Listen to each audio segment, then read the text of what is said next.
প্রিয় স্নেহের ছাত্রছাত্রীরা, তোমাদের ডে শিফটের পরীক্ষা শেষ হলো। ডে শিফটের প্রশ্নপত্র তোমাদের কেমন হয়েছে সেই নিয়ে একটু রিভিউ করব। তোমরা ভিডিওটি দেখতে পারো এবং যারা পড়ছো, যারা ইভিনিংয়ের পরীক্ষার জন্য পড়ছো তারা পড়তে পারো। তোমরা যদি সময় না থাকে না দেখলেও চলবে, ঠিক আছে, বা স্কিপ করে যেতে পারো। এবং যারা মনে করছো দেখবে, 4 থেকে 5 মিনিট একটু সময় তোমাদের থেকে নেব, তোমরা একটু দেখে নাও। তো দেখো, constitution value and fundamental duties আমি মর্নিং শিফটের প্রশ্নপত্র নিয়ে আলোচনা করেছিলাম। তোমাদের দেখবে সাজেশানটি মেলাবে 6টি থেকে 5টি প্রশ্ন আমি তোমাদের বারবারই বলেছিলাম এই প্রশ্নগুলো পড়লে তোমরা এখান থেকে প্রশ্ন কমন পাবে। তোমরা ইএনবিএসে ডে শিফটের পরীক্ষা তোমাদের কিন্তু পিপি স্টাডি ক্লাস থেকে কমন এসেছিলো, অনেকেই লিখেছো। হ্যাঁ, প্রশ্ন ঘুরিয়ে এসছে।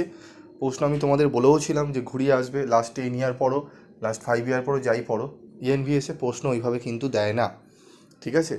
তো বিষয়গুলো দেখবে, যেগুলো বলেছিলাম এখনও ভিডিও আছে, আমি কোনো ভিডিও ডিলিট করি না, তোমরা শুনলেও দেখতে পারো।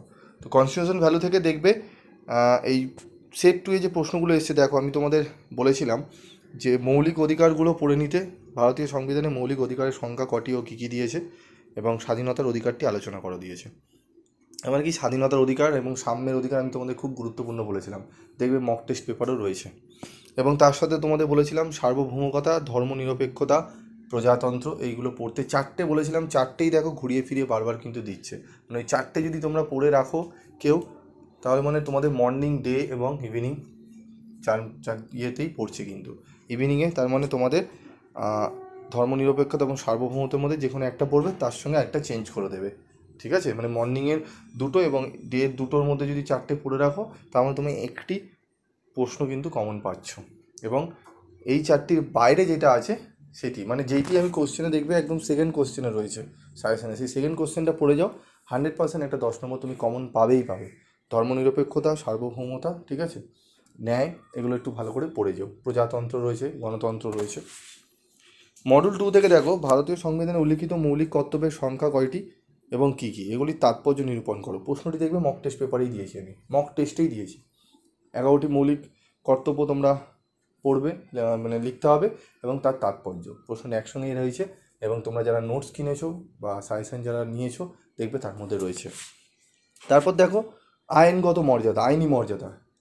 কিছুক্ষণ আগে আমি যখন ডে শিফটের পরীক্ষা শুরু হবে, আমার থেকে 5-6জন পার্সোনালি নোটস চাইলো, আমি তাকে এই প্রশ্নটাই দিলাম, এই প্রশ্নটাই। স্যার এই প্রশ্নের উত্তরটা আপনি সাজেশনে দিয়েছেন, আইনি মর্যাদা।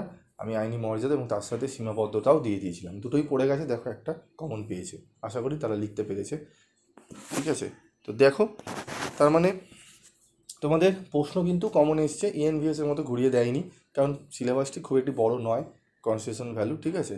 কিন্তু উত্তরের কোয়ালিটিগুলো কিন্তু ঠিকঠাক লিখতে হবে, কারণ বড় করে না লিখলে, শুধু তোমাদের বানিয়ে লিখলেও কিন্তু নাম্বার ওইভাবে পাবে না। আশা করি তোমরা কনস্টিটিউশন ভ্যালু পরীক্ষা সকলে ভালো দিয়েছো। ইভিনিং পরীক্ষার জন্য তোমরা করবে কি, সাজেশানটি ফলো রাখো, সাজেশানটি যা দিয়েছি সেই সাজেশানগুলোই পড়ো, আলাদা কোনো নতুন কিছু দেখতে হবে না। যেগুলো রয়েছে, যেই 6টি প্রশ্ন রয়েছে সেগুলোই দেখো এবং তোমাদের মর্নিংয়ের শিফটের পরীক্ষার প্রশ্নপত্রে তোমরা একটু দেখে নেবে, ঠিক আছে। মানে আইনি মর্যাদা বিশ্লেষণ করে দিয়েছে, তার মানে সীমাবদ্ধতা তোমাদের কিন্তু দিতে পারে, ঠিক আছে, ভালো করে দেখে নেবে। আর 3টে মক টেস্ট পেপারই ভালো করে দেখো। 3টে মক টেস্ট পেপারের মধ্যে 2টো মক টেস্ট পেপার থেকেই ঘুরিয়ে ফিরিয়ে প্রশ্ন দেখলাম দিয়েছে। তার মানে 3টে মক টেস্ট পেপার যদি ভালো করে নাও, 3টে মক টেস্ট পেপার থেকে প্রশ্ন কমন তোমরা পেয়ে যাবে। আজকের মতো এটুকুই, দেখা হচ্ছে পরবর্তী ভিডিওতে।